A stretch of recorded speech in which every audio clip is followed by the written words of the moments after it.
लाइए आपका मनपसंद प्रोग्राम जीवन की दिशा। दोस्तों, जीवन एक संघर्ष है और इस संघर्ष को जो जीत ले वही सच्चा जीवन है। दोस्तों, आपको मालूम होगा कि हमने पिछले एपिसोड में ऑटिज्म नामक विकलांगता के बारे में चर्चा की और आज इसी विकलांगता की चर्चा करने के लिए हमने अपने स्टूडियो में आमंत्रित किया है देवा जी को, जो एक सकारात्मक सोच से बना हुआ है और अपने इस विकलांगता से पीड़ित बच्चे की बाहर निकालना जी जान से प्रयत्न। तो देवा जी, हमारे स्टूडियो में आपका स्वागत है। देवा जी, ये बताइए कि आप इस प्रकार की विकलांगता से पीड़ित बच्चे की माँ, तो आपको सबसे पहले कैसे पता चला कि आपके बच्चे को आप उस बच्चे देखिए, जब ये मेरा दूसरा बेटा जब ये हुआ था तो सारे इसके माइलस्टोन्स सब नॉर्मल था, बिल्कुल बराबर से बोलता था, बराबर से चलता था। लेकिन अचानक करीब 2-2.25 साल की उम्र में इसने अचानक से बोलना छोड़ दिया। तो हमें लगा कि हो सकता है बच्चा है, नहीं बोल रहा है, नहीं इसकी इच्छा है, लेकिन बोल लेगा। लेकिन फिर कुछ समय बाद ऐसा लगने लगा और लोगों ने भी हमें कहा कि अब बच्चा क्यों नहीं बोल रहा है जो पहले बोला था, तो उसका चेकअप कराना ज़रूरी है। तो ऐसे में हम लोगों ने डॉक्टर से बात करी, उनसे मिले, फिर उसके सारे टेस्ट वगैरह हुए और उसके बाद हमें पता चला कि वैसे फिजिकली कोई प्रॉब्लम नहीं है, लेकिन ऑटिज्म नाम की बीमारी है जो जिसके बारे में हमें कभी कुछ पता नहीं था, इसके बारे में हमने कभी कुछ सुना ही नहीं था। तो हमें समझ में नहीं आया कि ये क्या है।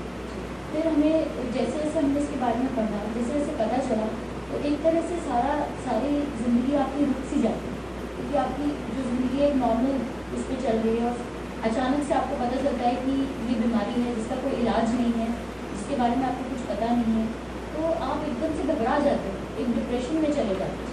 आपको पता नहीं चलता कि आप कैसे इससे डील करें। लेकिन समय के साथ साथ पढ़ के, समझ के, डॉक्टरों से मिल के और लोगों से मिल के आप धीरे धीरे अग्रसर होते हैं। तो देवा जी, एक बात बताइए कि आपने कहा कि पहली बार में सब कुछ नॉर्मल चल रहा था, सब कुछ अर्ली इंटरवेंशन। देखिए, अर्ली इंटरवेंशन का मतलब है कि जैसे ही हमें बच्चे के बारे में पता चलता है, हमें तुरंत एक्सपर्ट्स की राय लेनी चाहिए, डॉक्टर्स के पास जाना चाहिए और जितना जल्दी हो सके जो भी थेरेपीज़ आज हमारे लिए अवेलेबल हैं उसमें हमें उस बच्चे को तुरंत एनरोल करना चाहिए, ताकि जितनी जल्दी उनको असिस्टेंस मिलेगी, जितनी जल्दी सहायता मिलेगी, उतना ही जल्दी वो प्रोग्रेस कर सकेंगे, उतनी जल्दी वो इस समस्या को से बाहर आ सकेंगे। तो अर्ली इंटरवेंशन इसलिए बहुत ज़रूरी है। इसीलिए नए जो पेरेंट्स हैं उनके लिए भी बहुत ज़रूरी है कि अगर उन्हें लगे कि उन्हें कोई भी बच्चे में ज़रा सी भी फ़र्क है, नॉर्मल से हटके, तो उनका चेकअप कराना चाहिए बिना ये डरे कि क्या होगा, क्योंकि जितना जल्दी हमें पता चलेगा उतना जल्दी हम उनकी मदद करते हैं। तो रेवा जी, आपने कहा कि चेकअप कराना चाहिए, तो कौन कौन से चेकअप्स होते हैं, कौन कौन से टेस्ट होते हैं? देखिए, ये ऐसी डिसेबिलिटी है या विकलांगता है जिसमें आप ब्लड टेस्ट करके या एक्सरे करके इसका पता नहीं लगा सकते। तो इसमें साइकोलॉजिकल टेस्ट होते हैं, पूरे जिसे कहते हैं पूरा प्रश्नावली होती है जो आपसे पूछी जाती है और एज पेरेंट आप बताते हैं कि आपका बच्चा किस तरह से बिहेव कर रहा है, कब से उसको ये प्रॉब्लम शुरू हुई, और उसमें कई सारे प्रिंसिपल्स हैं जिसकी वजह से आप बता सकते हैं आपको साइकोलॉजिस्ट की इसको ऑटिज्म है।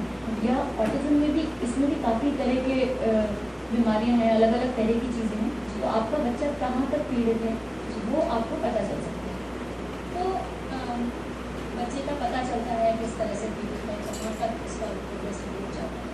तो मैं ये आपसे जानना चाहूँगी कि किन बच्चों के लिए ये टेस्ट है जो इंटरनल, तो किन बच्चों के लिए? देखिए, वैसे तो जब बच्चा हमारा जब बच्चा पैदा होता है तो वो नॉर्मल है, पहली बात तो ये है उसके माइलस्टोन सारे अगर नॉर्मल हैं तो वहाँ तक तो कोई फिक्र की बात नहीं है।